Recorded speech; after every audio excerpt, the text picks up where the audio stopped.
At kung ang sanlibutan ay nagse-celebrate ng linggo ng pagkabuhay, ay mas lalo po tayo ang dapat mag-celebrate sa ganitong mga panahon. Tayo po'y magsisimula sa ating panalangin. Hinihiling ko po ang lahat na imupo. Tayo po'y tumulog sa presensya ng ating Panginoon. Dakilang Diyos, mapagpalang Ama, maraming po salamat sa isa naman pong pagkakataon na muli kami po iyong pinipon para makapagpasalamat at makapagpuri sa iyong presensya. At gawin mo po kami karapat-dapat, Lord, sa paglapit sa iyo ngayong umaga. Pakalinisin mo po kami sa aming mga pagkukulang, patawarin mo po kami sa aming mga pagkakasala. At dalangin po namin, Panginoon, na maging worthy kami sa pagharap sa iyong banal na trono ng biyaya ngayong umaga. At para po sa aming mga kapatid na wala pa sa lugar na ito, ipaalala ko po sa kanila, Panginoon, ang kahalagahan ng iyong gawain. At sa kanila na nasa biyahe pa, O Diyos, ay ingatan mo po sila, ilayo mo po sila sa anumang mga hadlang at sa anumang malakit sa kalsada, Lord. At dalangin namin na makarating po sila at makasama po namin sila sa pagpupuri sa iyo, O Diyos. At dalangin namin, Panginoon, na patuloy mo po kaming samahan mula sa umpisa hanggang sa katutusan ng aming gawain. At lamisan mo po, O Diyos, ang lahat ng iyong mga manggagawa simula sa aming mga awit, sa aming mga manunugtog. At lalo din dito, Diyos, sa taong ipadadala mo upang magsalita, magdala ng iyong banal na salita. At ang iyong banal na presensya, O Diyos, ang aming makasama mula sa umpisa hanggang sa katapusan ng aming gawain. At lahat ng ito, Panginoon, ay dinadalangin namin sa iyong dakila at matamis na pangalan Jesus. And everybody say Amen. Amen. Invite mo sa buka, magpuri at kumawin ang ating Panginoon ngayong araw. Amen. Hallelujah. Praise the Lord. Dahil dyan, awitin natin yung awit na sasabi dito ang araw na ginawa ng ating Panginoon.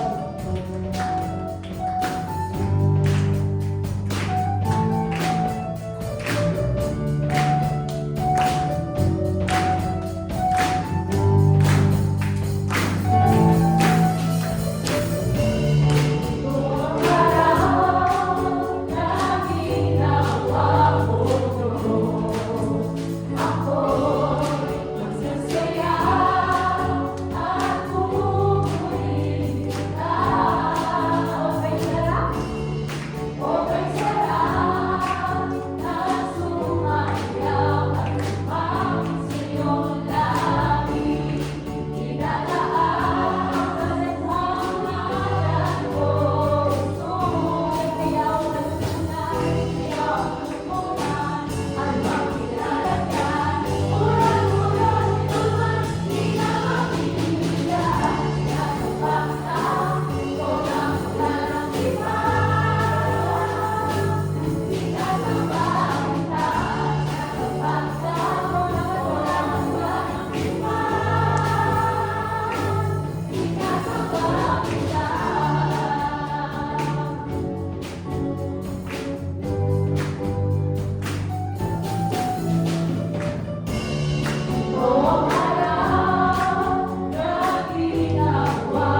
kay sarap na sumayaw ang siyo lagi. Pinagkakalat mo at puso. Ikaw kalungkutan, ano ang nilalagyan? Ulan mo luluman, ikaw ang pipilihan ng upang sa mula-mula ng iwan.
Dahil 2024 years ago, you sacrificed for us, Panginoon, para magkaroon kami ng ganitong buhay, Panginoon.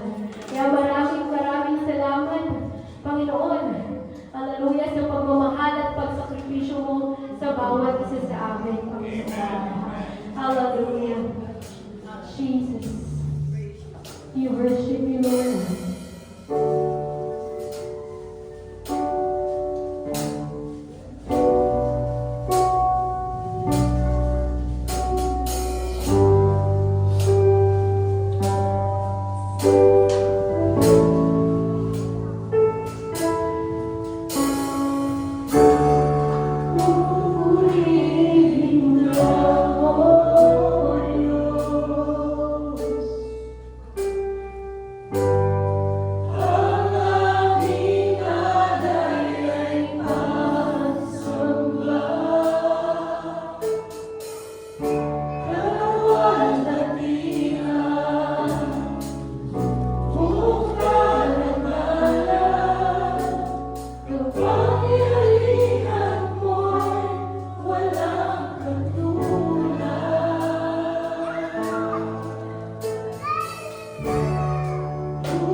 Na dahil ba, syempre, siya yung Diyos, so wala siyang katulad. Pero kung iisipin natin mga kapatid, gaya ng sineselebrate ng sanlibutan ngayon, ng Lenten season, inaalala natin yung sakripisyong ginawa ni Jesus sa krus ng Kalbaryo at kung paano niya in-overcome ang kamatayan. Amen? So doon pa lang sa point na yun, wala siyang katulad dahil walang sino man na tao ang pwedeng makagawa nung ginawa ni Jesucristo. Of course, dahil sa makapangyarihan ng Diyos na nasa Kanya. Amen? So, nung nagkaroon nga po ng service nung Huwebes, napag-usapan po yung 7 palabras, 7 last words. So, meron doon, di ba, sinabi ng Panginoon na patawarin mo po sila at hindi nila alam ang kanilang ginagawa nung kasalukuyang nakapako siya sa krus. Doon sa sabi ko nga, nagbibiro ako kay Tita Yemi last time. Sabi ko, sinong tao ang kayang sabihin yun na hinagupit ka na lating na may kawit yung dulo na nahahatak yung laman mo sa likod. Sabi ko, baka pag ako yung nandun sa sitwasyon na yun, tapos ako yung nakapako, baka ang masabi ko doon, pakain mo na po silang lahat. At wala po silang, masama po silang tao. Pero yun, ang Panginoong Jesucristo, ang sinabi niya, patawarin mo sila sa kanilang mga ginagawa. Dahil hindi nila alam ang kanilang mga ginagawa. So doon pa lang sa aspeto na yun, masasabi talaga natin na walang katulad ng Panginoon. Walang katulad ang habag ng Panginoon sa ating lahat. Sa kabila ng mga pagkukulang natin, sa kabila ng mga pagkakamali natin, ay isinakripisyo niya ang kanyang buntong na anak para sa ating kaligtasan. Amen? At talagang ang mundo daw kasi nabubuhay or umiikot sa polarity rule. Ano yung polarity rule? Lahat may kabaliktaran. So, ang init, may lamig. Ang gabi, may araw. Ang problema, may solusyon. Ang mayaman, may mahirap. Ayan. Pero ang tanging, ang Diyos lamang or si Jesucristo lamang ang naka-overcome ng kamatayan. So, may buhay, may kamatayan. At siya'y nabuhay na maguli. At yun yung sineselebrate natin ngayong Lenten season. Kaya pag naramdamin talaga natin yung wala siyang katulad, wala talaga siyang katulad. Ma-appreciate talaga natin ang kabutihan ng Panginoon na ginawa niya yun. Dinanas niya yung matinding hirap, yung matinding sakit, matinding uhaw, matinding pagod, at lahat ng matinding emosyon. Ang pag-iisipin natin, ano pa kayang masamang emosyon ang hindi niya naramdaman during that time? Kaya mga kapatid, yung wala kang kasalanan, pinaparusahan ka. Ngayon na ito nga ni Elder Galo doon na maliliit kami, napagalitan kaming lahat dahil sa fire extinguisher na sumingaw, na wala pong may kasalanan sa amin. Ay, masama po talaga yung loob namin. Nagsisisihan na kami, sino ba kasi umamin ka na. Pero ang Panginoon, alam niya sa sarili niya na wala siyang kasalanan, si Jesucristo. Pero tinanggap niya yung paghihirap at yung kailangang matupad na plano ng ating Panginoon. Ito talaga yung isang holiday na kailangang sineselebrate natin mga Kristiyano. Dahil alam natin na ito yung salvation na ipinagkaloob sa ating ng Panginoon. Palapakan po natin siya muli para sa araw ito at ipanalangin po natin ang ating ginawang pagbibigay. Dakilang Diyos, kapakalang Ama, maraming salamat sa lahat ng mga biyaya na aming tinatanggap mula sa iyo. Patuloy mo po itong gamitin para sa ikalalagupa ng iyong gawain at dalangin namin Panginoon na patuloy mo pong ibuhos ang mga pagpapala sa bawat isa at sa lahat ng aming mga pinagkukunan ay ingatan po ito ang aming mga trabaho, ang aming mga negosyo, at ang lahat, Panginoon, ng mga biyayang ito ay binabalik namin sa iyo at dalangin namin, Panginoon, na magamit pa ito sa ikalalagupan ng iyong gawain. At ang lahat ng ito, Panginoon, ay binabalik namin in Jesus' mighty name. Amen and amen. Tayo po'y dadako na sa gawain ng ating sa salita ng ating Panginoon na dadalhin sa atin ni Brother Dito. Tunay na napakabuti ng Diyos. Amen? Sabi nga ni Brother Derek, kung meron man tayong pagdidiwang, ay yung ginawa ng Diyos doon sa krus ng Kalbaryo. Amen? Sapagkat yun ang naging hope nating lahat. Naging pag-asa nating lahat. Masaya ba kayo mga kapatid na binigyan tayo ng pag-asa ng Diyos? Amen. At sa di pagkatagal, tayong lahat ay tumayo bilang paggalang sa salita ng ating Panginoon. At kung kayo ay may Biblia, ay buksan po natin sa aklat ng Juan, chapter 1, verse 1 to 5. Ganito po ang sabi ng salita ng Panginoon. In the beginning was the Word, and the Word was with God, and the Word was God. The same was in the beginning with God. All things were made by Him, and without Him was not anything made that was made. In Him was life, and the life was the light of men. And the light shined in darkness, and the darkness comprehended it not. Pagpalain ang salita ng Panginoon, tayong lahat ay manalangin. Dakilang Diyos, pagpalang Ama, muli kami lumalapit sa trono ng iyong biyaya, sa aming pong pakikinig ng iyong salita. Buksan mo, Panginoon, ang aming mga pangunawa. Buksan mo ang aming mga puso na maintindihan namin, Panginoon, ang iyong mga salita. Langisan mo, Panginoon, ang tao na itinayo mo sa aming harapan. Mangusap ka sa pamamagitan niya, Panginoon. At dalangin namin, Panginoon, ang iyong banal na Espiritu ang siyang pumilos sa bawat puso at isipan ng bawat isa na naririto, O Lord. In the mighty name of Jesus Christ of Nazareth, we pray. Everybody say Amen. Glory to Jesus. So ngayong umaga ay pag-uusapan natin ang isang bagay ulit, tanong ulit. So every Sunday meron tayong tanong na sinasagot. And ngayong umaga ay napakahalaga na maunawaan natin ang importansya ng ating mga salita. The words that we say.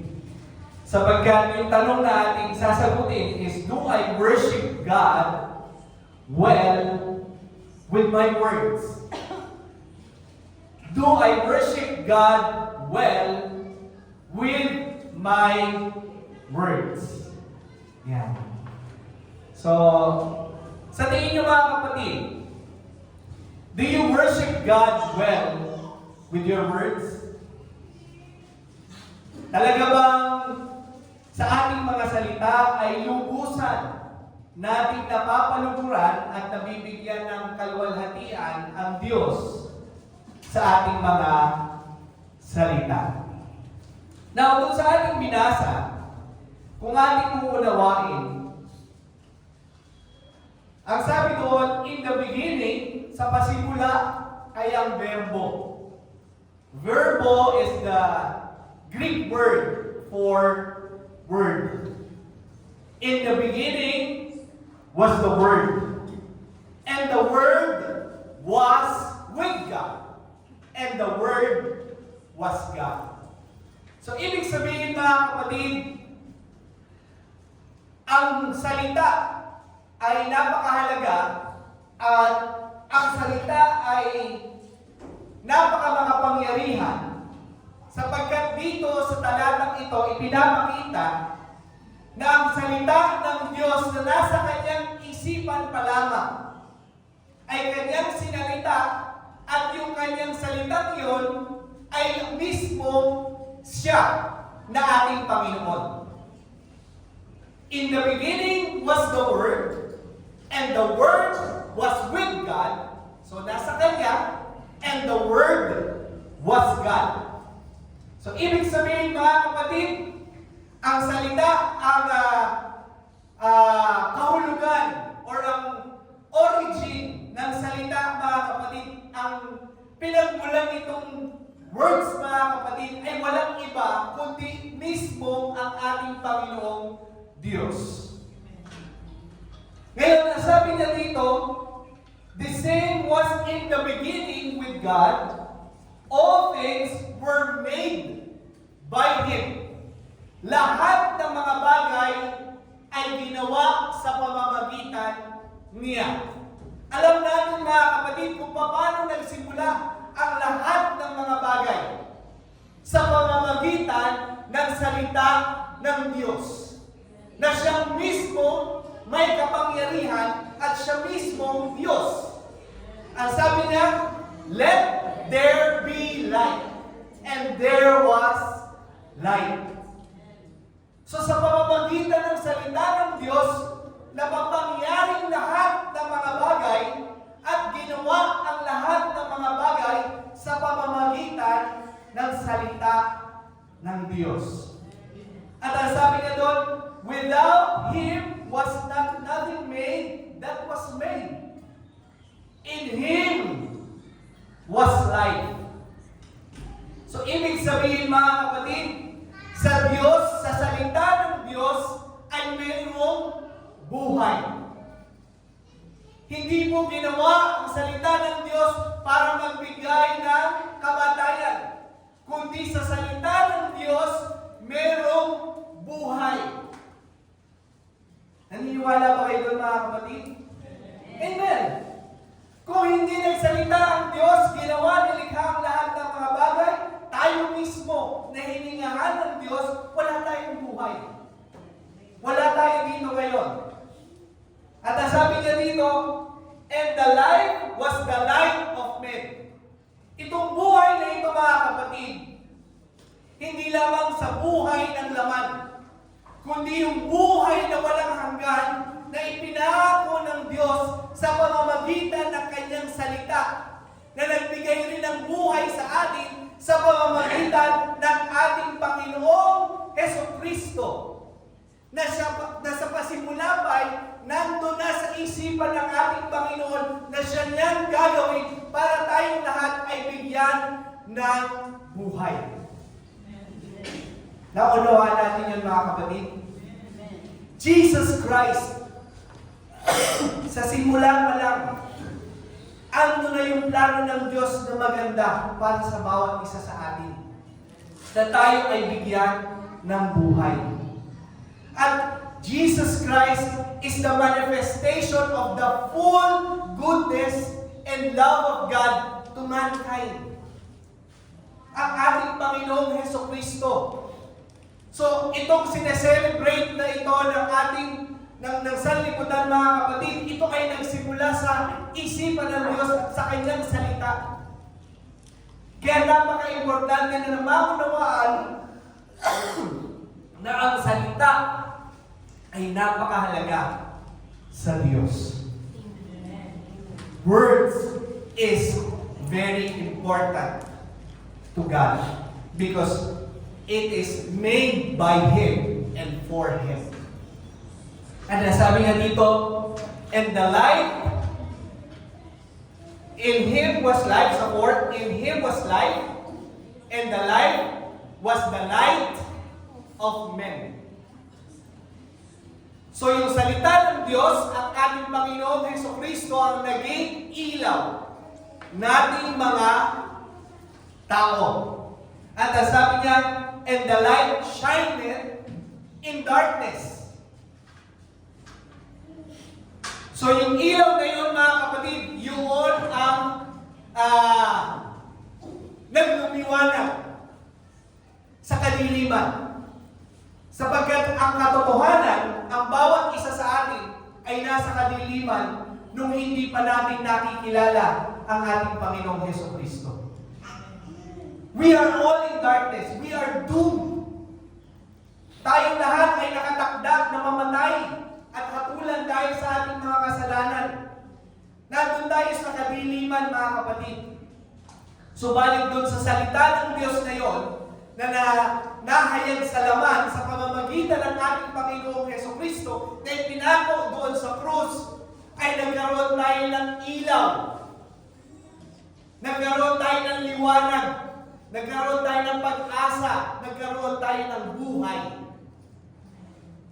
sa gitna ng ating kadiliman. At ang sabi niya, and the darkness comprehended it not. Ibig sabihin, yung mga nasa kadiliman na hindi nakaunawa, hindi nila naintindihan kung ano at sino ang ating Panginoong Hesukristo. Kaya nga yung mga nandoon sa panahon ng ating Panginoong Hesukristo, hindi nila naunawaan na ang ating Panginoong Hesukristo ang tagapagligtas. Hindi nila naunawaan na ang ating Panginoong Hesukristo ang Mesaya. Hindi nila naintindihan yon, mga kapatid. Kaya napakapalad natin sa panahon natin ngayon, mga kapatid, na bawat isa sa atin ngayon ay naunawaan natin kung ano at sino ang ating Panginoong Hesukristo. Amen. Now,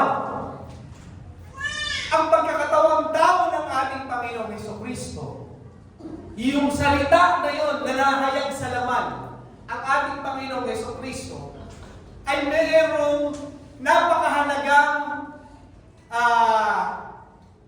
role sa ating mga buhay bilang isang Kristiyano. Do you agree? Sapagkat, kung wala ang ating Panginoong Hesukristo, wala tayong buhay. At nung tanggapin natin ang ating Panginoong Hesukristo bilang ating Panginoon at tagapagligtas, nagkaroon tayo ng panibagong buhay. At yung panibagong buhay na yun, mga kapatid, kung itutuloy natin itong 1 John, ang sabi niya doon sa 12, but as many as received Him, to them gave He power to become sons of God, even to them that believe on His name. Doon sa salitang yun, mga kapatid, na nahayag sa pamamagitan ng ating Panginoong Hesukristo, nagkaroon tayo ng kapangyarihan na tawaging anak ng Diyos. Kung hindi nagkatawang tao, kung hindi naihayag yung salitang yun sa laman, wala po tayong karapatan na tawaging mga anak ng Diyos. Walang paraan. Sapagkat hindi tayo worthy to become sons and daughter of God. Dahil tayong lahat ay nagkasala sa harapan ng Diyos. So mismo ang ating Panginoong Diyos sa pamamagitan ng Kanyang salita, nagkaroon tayo ng kapangyarihan na tawaging mga anak ng Diyos. Amen?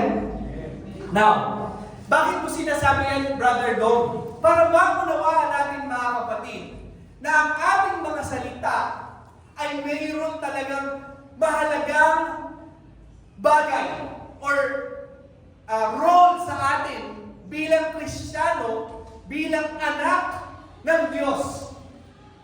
Amen? Sapagkat sa ating mga salita, mga kapatid, sa pamamagitan ng salita ng Diyos, doon tayo nagkaroon ng kapangyarihan bilang mga anak ng Diyos. Doon sa unspoken thought ng Lord, na inihayag niya yung kanyang salita sa pamamagitan ng kanyang bugtong na anak na ating Panginoong Hesukristo. Now, ang sabi ng ating Panginoon, sa Mateo chapter 4, verse 4, mismo ang ating Panginoong Hesukristo ang nagsalita nito sa atin. Nung siya ay nakakaranas na siya ay item ng kaaway doon sa bundok. Ang sagot niya, but he answered and said, it is written, man shall not live by bread alone, but by every word that proceeded out of the mouth of God. So, ibig sabihin mga kapatid, hanggang sa panahon ng ating Panginoong Jesucristo, ipinapakita ng Diyos ang kahalagahan ng salita. Ang kahalagahan ng kanyang salita. Na ang tao ay hindi lang mabubuhay sa tinapay, kundi sa bawat salita na lumalabas sa bibig ng ating Panginoon. Kung gano'n kahalaga mga kapatid sa Diyos, na tayong lahat ay nabubuhay hindi lamang sa tinapay, kundi sa bawat salita ng Diyos, what more? Yung ating mga salita na ibinibigay natin para sa Diyos. Nakukuha natin mga kapatid? So kung tayo mga mismo mga kapatid, hindi lang tayo sa tinapay mabubuhay, kundi sa bawat salita ng Diyos, ibig sabihin, we are created for a purpose sa ating mga salita. Because we do not live by bread alone, but by the Word of God. Words are essential for effective communication. Naniniwala kayo mga kapatid na ang salita ay napakahalaga sa isang mainam na komunikasyon. Sa isang relasyon. Ang ating Panginoon nakipag-communicate sa atin sa pamamagitan ng kanyang salita. At yung relationship building ng Lord sa atin, hindi lang sa kanyang salita, nahayag pa yung salita sa laman para i-build ng gusto yung relationship natin sa Kanya sa pamamagitan ng ating Panginoong Jesucristo. Words are used to express our thoughts. Words are used to express our feelings. Words are used to express our desires. Words are used to express our understanding and intimacy in our relationships. Ganon din mga kapatid ang ginawa ng Diyos. Ginamit niya ang kanyang salita to express His love to us, to express His desire to us, to express His intimacy to us through Jesus Christ, who is the living Word. Amen? So yung relasyon natin sa Panginoon, para magkaroon ng magandang relationship, yung komunikasyon natin sa ating Panginoon, ginawa niya talaga ng paraan sa pamamagitan ng kanyang salita, which is God, Jesus Christ, God Himself, His unspoken thought, expressed love through His Word, through His begotten Son. So, sa ating mga Kristiyano mga kapatid, sa ating pamumuhay, kung meron man tayong gagayahin sa pamamagitan ng ating mga salita or imomodel, walang iba kundi ang ating Panginoong Jesucristo. Sapagkat wala na po tayong, sa pamamagitan ng ating Panginoong Jesucristo, nagkaroon tayo ng karapatan na tawaging mga anak ng Diyos. So, ibig sabihin, merong distinction na ang ating mga pananalita sa pananalita ng hindi anak ng Diyos. Tama? Dapat may pagkakaiba ang ating salita sa mga may kapangyarihang tawaging anak ng Diyos. At walang iba na dapat tayong tinitignan na model kundi ang ating Panginoong Jesucristo. Ang sabi nga ni Brother Derek kanina, kung siya nga daw yung nakapako doon, marahil hindi niya magagawa yun. Yes, hindi mo talaga kayang gawin yun if you only, if you alone Ang sabi dun sa ating binasa, God gave us the power to become sons and daughters of God. Sa pamamagitan ng ating Panginoong Hesukristo. So yung pamamagitan ng ating Panginoong Hesukristo, sa pamamagitan ng mga kapatid, magkakaroon tayo ng distinction sa ating pananalita dahil sa ginawa ng ating Panginoong Hesukristo. Amen? Magkakaroon ng kaibahan ang ating pananalita dahil sa kadahilanan na ginawa ng ating Panginoong Hesukristo. Ang sabi sa Philippians, chapter 2, verse 14 to 16. Do all things without grumbling or disputing, that you may be blameless and innocent, children of God, without blemish, in the midst of a crooked world. Gawin niyo ang lahat ng mga bagay. Basahin natin sa Tagalog. Philippians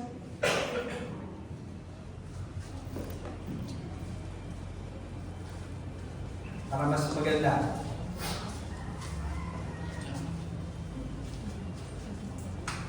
Yan. Nasabi sa Philippians 14, gawin ninyo ang lahat ng mga bagay na walang bulong-bulong at pagtatalo, upang kayo'y maging walang sala at walang malay, mga anak ng Diyos na walang dungis, sa gitna ng isang lahing liko at masama. At sa gitna nila'y lumiliwanag kayong tulad sa mga ilaw sa sanglibutan. Ano yung binasa natin kanina dun sa John 1:1 to 5? Ang sabi doon, in Him was life, and the life was the light of men. Amen? Tayong mga tumanggap sa ating Panginoon ay nagkaroon ng liwanag sa gitna ng kadiliman. At dito, sa Philippians, tinuturuan tayo papaano natin madidistinguish yung liwanag sa darkness. Ang sabi niya dito, gawin ninyo ang lahat ng mga bagay na walang bulong-bulong at pagtatalo, upang kayo'y walang maging sala at walang malay, mga anak ng Diyos na walang dungis sa gitna ng isang lahing liko at masama. At sa gitna nila'y, ano sabi? Lumiliwanag kayong tulad sa mga ilaw sa sanglibutan. So hindi po pwede, mga kapatid, na ang ating mga salita ay walang distinction sa salita ng nasa likong, ang sabi dito, likong at masama na lahi. This crooked generation, mga kapatid, kung ang lengguwahe ng sanlibutan ay meron silang sariling lengguwahe, hindi mo lengguwahe yun, mga kapatid. Hindi natin lengguwahe yun. Sabihin na natin ang corny mo, Brother Dog. Yes, we should be corny.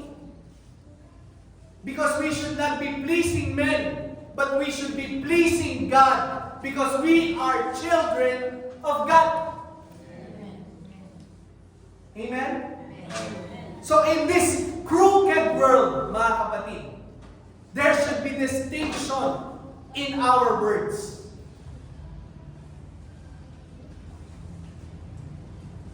Walang pagbubulong-bulong at pagtatalo upang kayo'y maging walang sala at walang malay. Yan. Yung pagbulong-bulong, mga kapatid, ang sabi dito sa English, without grumbling. Ano ba yung grumbling? Pagbubulong-bulong or pagrereklamo. Kung tayong mga Kristiyano ay reklamador, mga kapatid, yun ang lengguwahe ng sanlibutan. Reklamador. Why? Because we think of ourselves too much. We always think of ourselves.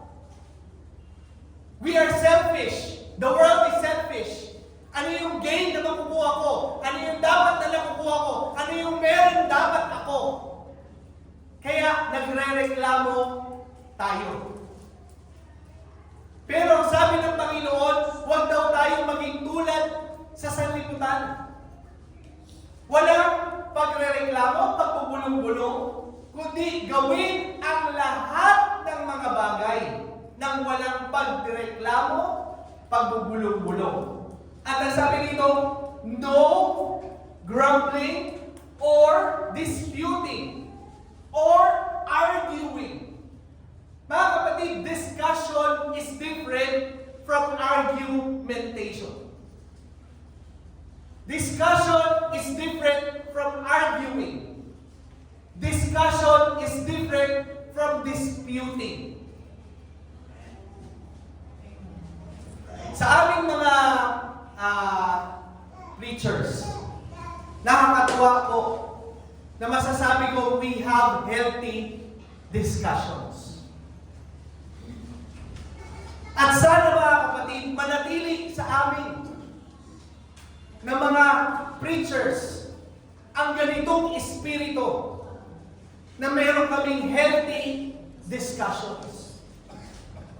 Kapag nagsimula na ang aming discussion ay naging argumentative, disputing, hindi po yun ang kalooban ng Diyos. Bakit? Anong meron sa dispute? Anong meron sa argumentation? Sa argue? Your goal to argue is to prove that person is wrong. Can you say amen? Sa pagkikipagtalo, ang goal mo, Manalo. ipakita dun sa kausap mo na mali siya, na ikaw ang tama. Amen. Tama? Anong kaibahan sa discussion? Ipaintindi mo doon sa kausap mo ano yung iyong panig. At unawain yung kausap mo sa kanyang panig. Amen? So magkaiba yun. Kapag nakikipagtalo ka, hindi ka umiintindi. Hindi mo hinahanap na intindihin yung kausap mo. Kapag nakikipagtalo ka. At yun ang ayaw ng Diyos. Kaya tayo mga Kristiyano, ayaw ng Diyos na tayo ay laging nagtatalo-talo. Kaya sa bahay, kaya sa opisina, kay kamag-anak, kay kaibigan, kay kaklase. Ayaw ng Diyos that we are argumentative. Arguing palagi, proving them that they are wrong, that we are right. Ayaw ng Diyos yun.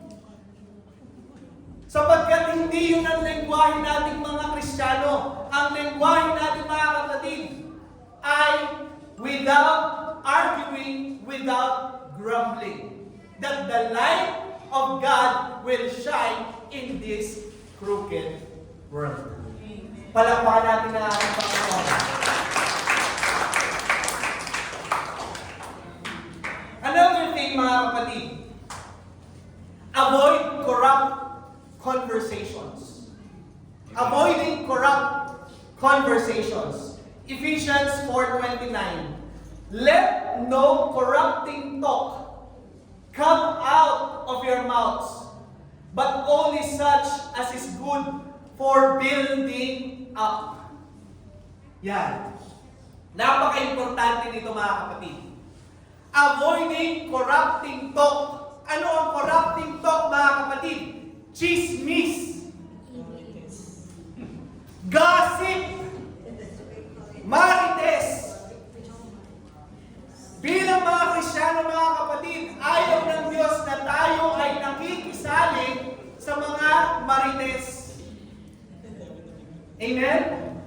Hindi po yung kalooban ng Diyos.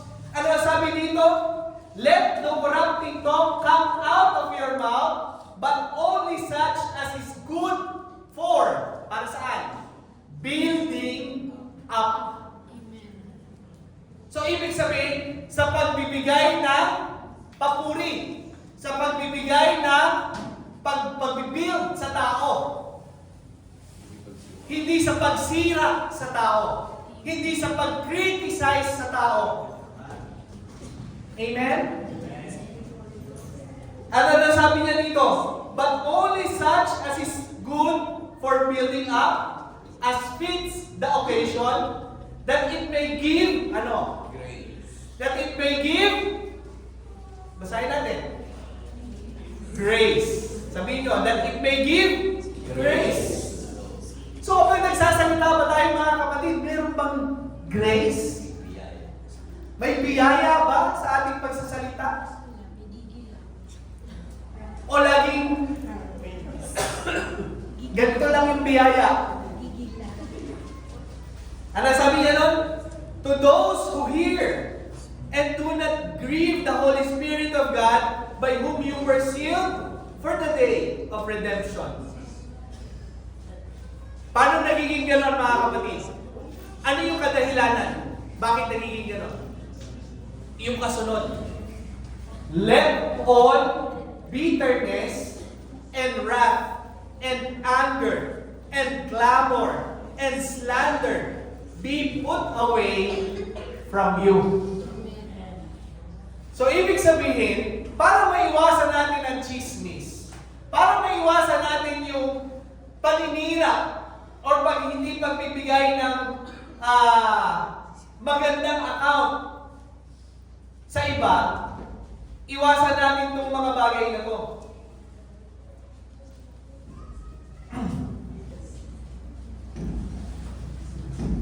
Basahin natin sa Tagalog ulit, 29.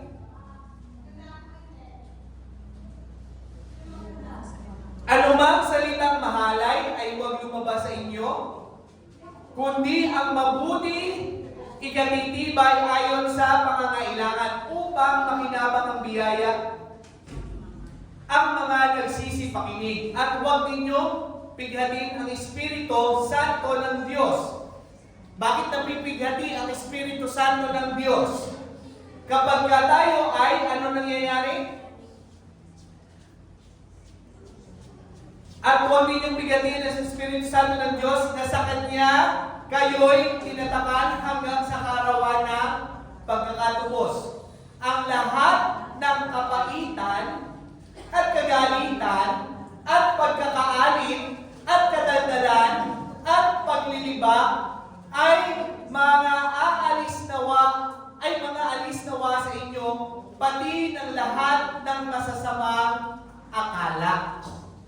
So, ibig sabihin mga kapatid, kapag ganun ang laman ng ating pananalita, yung Espiritu ng Diyos na nasa sa atin, the light of our soul, the light of the world, napipighati. Amen? Nag-grieve yung Espiritu sa atin. Kapag ang lumalabas ay puros kahalayan, puros pagkakaalit, kapaitan, kadaldalan, panlilibak. Amen? Mga masamang akala.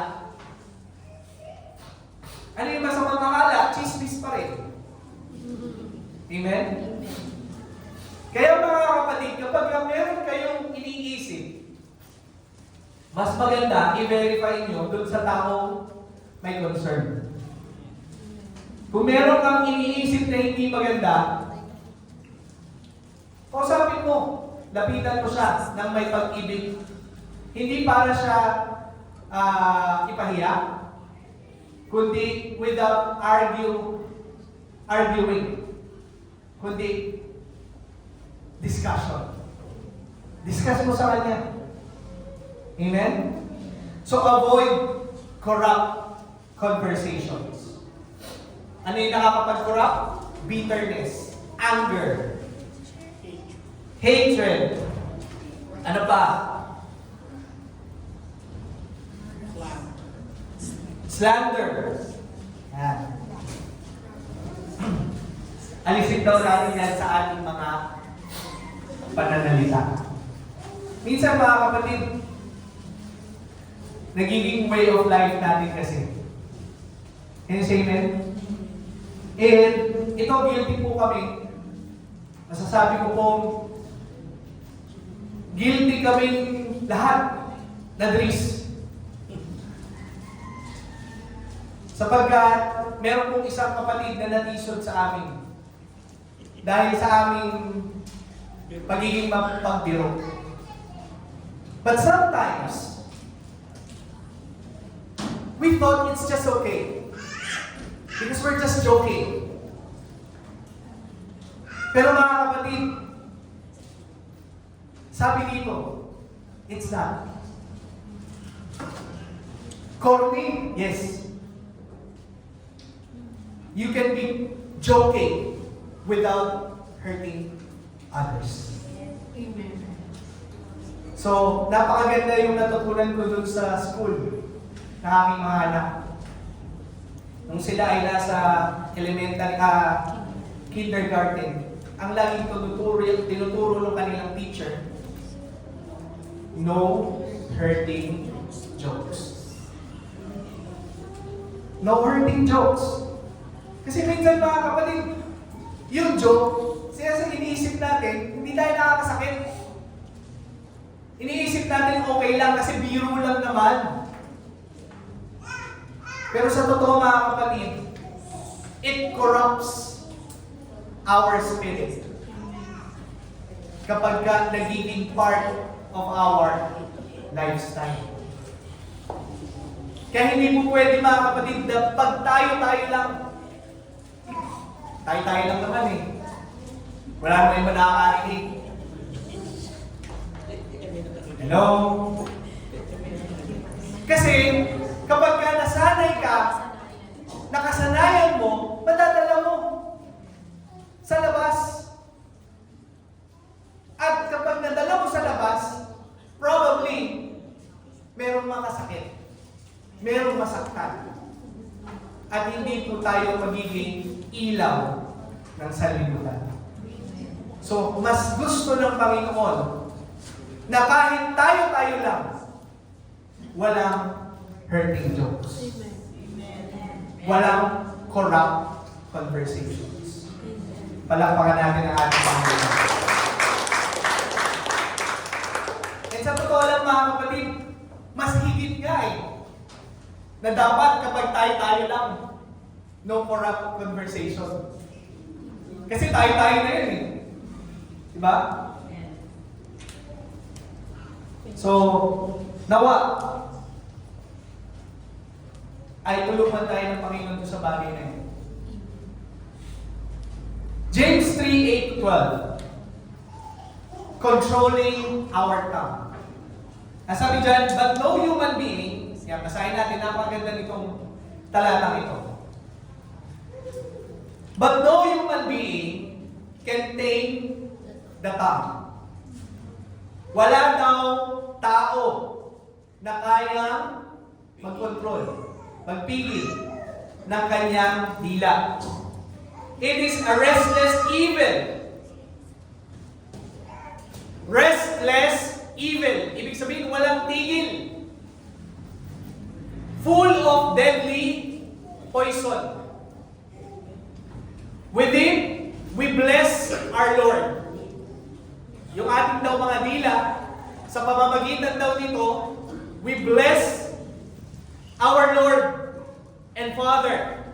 And with it, we curse people who are made in the likeness of God. Sinong nilikha ng Diyos na hindi nilalang ayon sa kanyang imahe? Wala. Ang sabi ng talata, nilikha ang tao ayon sa wangis ng Diyos. Kaya when we curse people, mga kapatid, we are cursing people who were created in the likeness of God. At ang sabi dyan, from the same mouth come blessing and cursing. My brothers, these things ought not to be so. Minsan mga kapatid, ginagamit natin itong dahilan sapagkat tayo'y tao lang na nadadarang at natutoksurin. Pero sabi dito mga kapatid, may kasunod.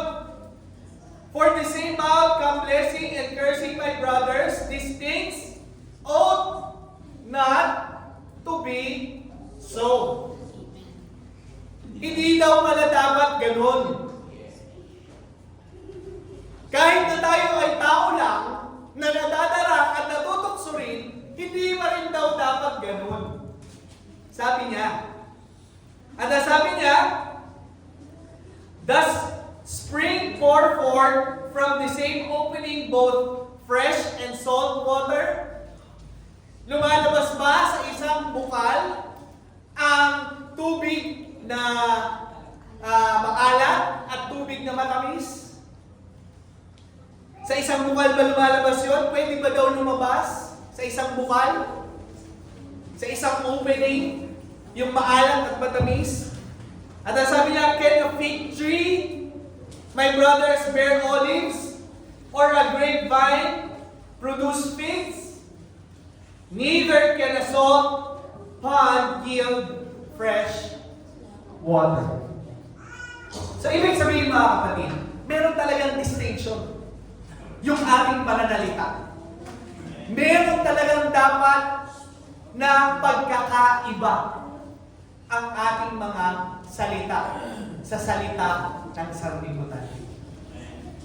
Amen? Nakuha natin, dapat talagang ibahin natin yung lengguwahe natin. Sapagkat hindi po pwede na the same mouth that we use to bless God will be the same mouth to curse people. Amen? Amen. Neither can a salt pond yield fresh water. Hindi talaga pwedeng na sa ating mga bibig ay walang distinction. Dapat sa pananalita mo palang alam na ikaw ay Kristiyano. Amen? Now,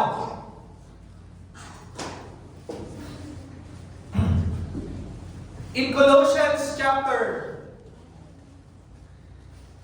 4, basahin natin, 17, sorry. Colossians chapter 2, verse 17.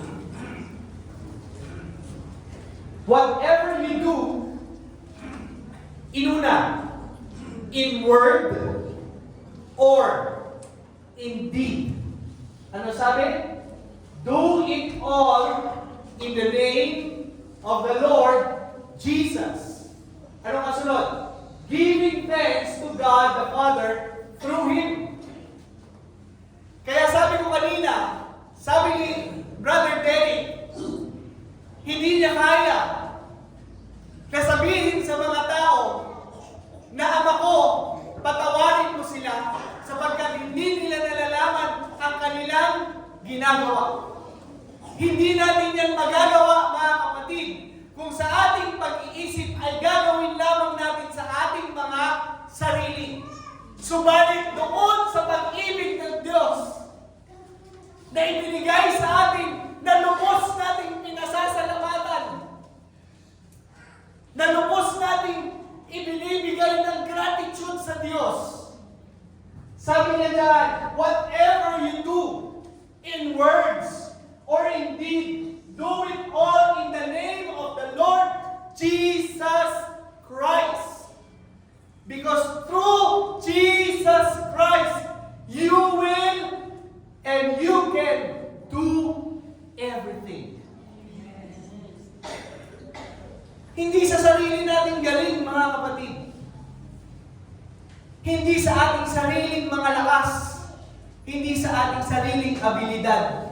Kundi dun sa ating pananampalataya at dun sa gratitude pagsunod natin sa ginawa ng Diyos sa krus ng Kalbaryo, magagawa natin na magpasalamat sa ating Panginoon kahit na tayo ay nandoon sa masamang kalagayan. Amen. Palakpakan natin ang ating Panginoon.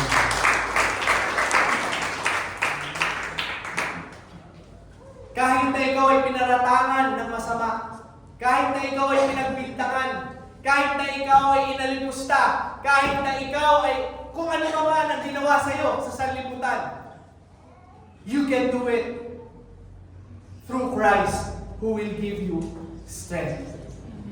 Why? Because God has overcome the world. Ginawa na ng ating Panginoon, naranasan na ng ating Panginoong Hesukristo. At sa pamamagitan ng ating Panginoong Hesukristo, whatever we do, we can do it in the name of Jesus Christ, giving thanks to Him. Amen? Doon sa ating Panginoon,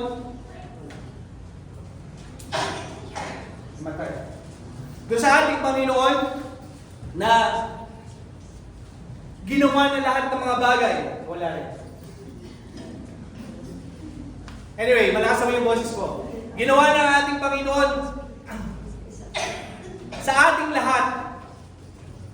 At yun yung ating motivation, mga kapatid, para sa ating pananalita ay magkaroon ng buhay din, ng magkaroon ng pagkakaiba sa sanlibutan para tayo makapagbigay ng kaluwalhatian sa ating Panginoon. Ang sabi sa Matthew 5:13-36, "Ye are the salt of the earth, but if the salt has lost savor, wherewith shall it be salted? It is thenceforth good for nothing, but to be cast out and to be trodden under the foot of men. Ye are the light of the world. A city that is set on a hill cannot be hid." So hindi tayo pwedeng itapon, mga kapatid. "Neither do men light a candle and put it under the bushel, but on a candlestick, and it giveth light unto all that are in the house. Let your light so shine before men, that they may see your good works and glorify your Father which is in heaven." And that is through our words. Amen? Now, last but not the least, mga kapatid, Psalms 19:14. This is David's attitude. Remember, ang sabi ng Biblia, David has the same heart as the Lord. Ang sabi niya, "Let the words of my mouth and the meditation of my heart be acceptable in thy sight, O Lord." Anong sinunod niya? "My strength and my Redeemer." Yun ang nagbubunsod kay David, mga kapatid, at yun din ang magbubunsod sa ating mga kapatid na gawin yung mga bagay na mahirap, sapagkat ang ating Panginoon ang ating kalakasan at ang ating Panginoon ang ating tagapagligtas. Palakpakan natin ang ating Panginoon. So I hope this morning, mga kapatid, that our speech, our words, will always be acceptable in the sight of our God. And of course, mga kapatid, makikita natin yan kung ano ang laman ng ating puso. Because from the abundance of the heart, the mouth speaks. So, if our heart is full of thankfulness, full of gratitude, full of love of God, yung lalabas sa bibig mo, full of love, full of thankfulness, full of gratitude. Pero kung ang laman ng puso natin, katulad dito, sinabi niya, meditation of my heart. Kung ang minimeditate natin ay yung ating bitterness, anger, lalabas sa atin mga kapatid, bitterness, anger. Pero kung ang laman ng puso natin ay ang ginawa ng Diyos dun sa krus ng Kalbaryo, binigay niya ang kanyang buntong na anak. Every time na tayo ay lalabas, every time na tayo magsasalita, lahat ng gagawin natin, iniisip natin ang ating Panginoong Jesucristo. Then, we will be shining bright in the darkness. At yung ating mga salita ay magkakaroon ng lasa, kagaya ng asin, sapagkat tayo ang asin at ilaw ng sanlibutan. Amen? Tayo lahat ay tumayo. Glory to Jesus.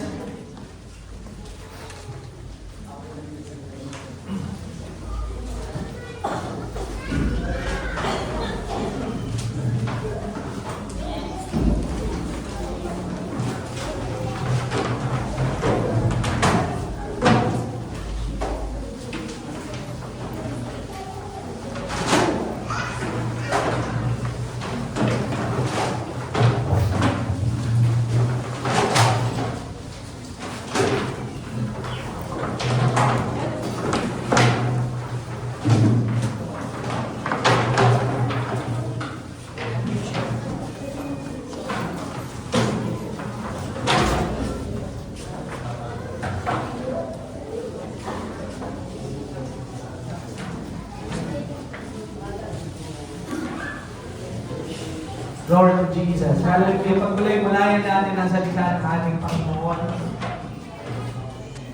Nawa sa ating mga sarili ay tayong lahat ay magsiyasat at humingi ng tawad sa ating Panginoon kung sa ating mga salita ay hindi tayo naging katanggap-tanggap sa ating Panginoon. Humingi tayo ng tulong sa Kanya. Alam natin mga kapatid na hindi natin ito magagawa sa ganang atin, kundi sa pamamagitan ng banal na Espiritu na sumasa atin. Hallelujah, glory to Jesus.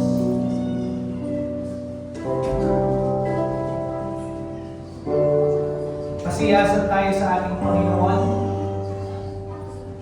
Kasabi ng awit, pure heart. That is what we long for. Lord, yun po ang nais namin, Panginoon, upang ang aming mga salita ay lagi puno ng pagpapala, puno ng biyaya na nagmumula sa iyo pong pag-ibig, na nagmumula sa iyong kagandahan ng loob. Tulungan mo kami, Panginoon. We cannot do this alone, Lord. Kung hindi mo kami tutulungan, kung hindi mo kami babaguhin, help us, O God.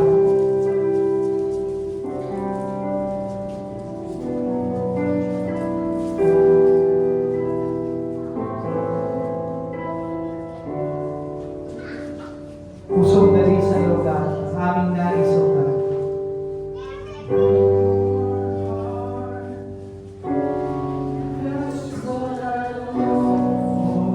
Yes, Jesus.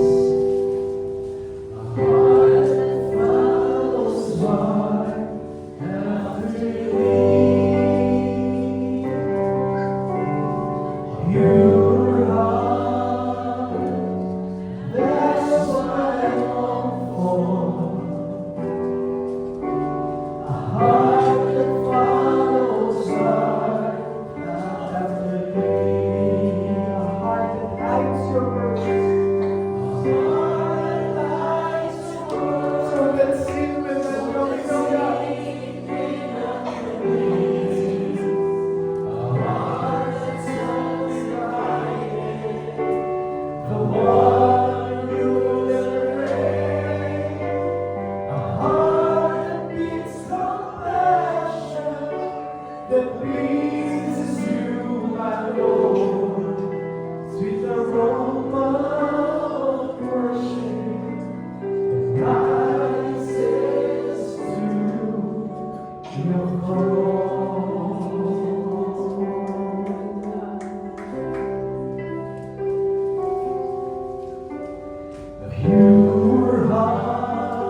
Panginoon, ang iyong pag-ibig, ang iyong biyaya, O God. Nawa, Panginoon, sa aming mga labi, sa aming mga salita, ay mabigyan ka namin, Panginoon, ng kalubungan at kaluwalhatian. Tulungan mo kami, Panginoon, na makalakad, Panginoon, ng naaayon sa iyong kalooban, O God. Hindi namin ito kaya, Panginoon, sa aming mga sarili. Kung hindi mo kami babaguhin, kung hindi mo pupunuin, Panginoon, ang aming mga puso ng iyong Espiritu at ng iyong pag-ibig, Panginoon. Hayaan mo, Panginoon, that our mouth, our speech, Panginoon, will always be an overflow, Panginoon, ng iyong pag-ibig sa amin, O God. Ng pagpapasalamat namin sa krus ng Kalbaryo, Panginoon, dahil dito, Panginoon, kami binigyan mo ng pag-asa at ng buhay, O God. Lord, dalangin namin, Panginoon, na sa aming pong pag-iwahiwalay ngayong umaga, ay patuloy na ingatan mo bawat isa sa amin. Ilayo mo kami, Panginoon, sa anumang disgrasya. At nawang, Panginoon, gamitin mo po ang bawat isa na naririto na maging daluyan ng iyong pagpapala sa pamamagitan ng aming mga bibig ay maging pagpapala rin kami, Panginoon, sa iba. Lord, hinihiling namin ang katagumpayan ng bawat isa sa darating na linggo, God. We give all the praise, we give all the glory in the mighty name of Jesus Christ of Nazareth. We pray and we claim victory, Lord. In Jesus' name, everybody shout, Amen. Lord, tanggapin natin ang masasbas ng ating Panginoon, katapos-tapusan, mga kapatid, paalam na, magpakasakdal kayo, ang pakikipisan ng banal na Espiritu ay sumainyo, pagpalangin ng Panginoon ang bawat isa for His glory. In Jesus' name, you're dismissed. God bless us all. Let's shake hands and be friendly.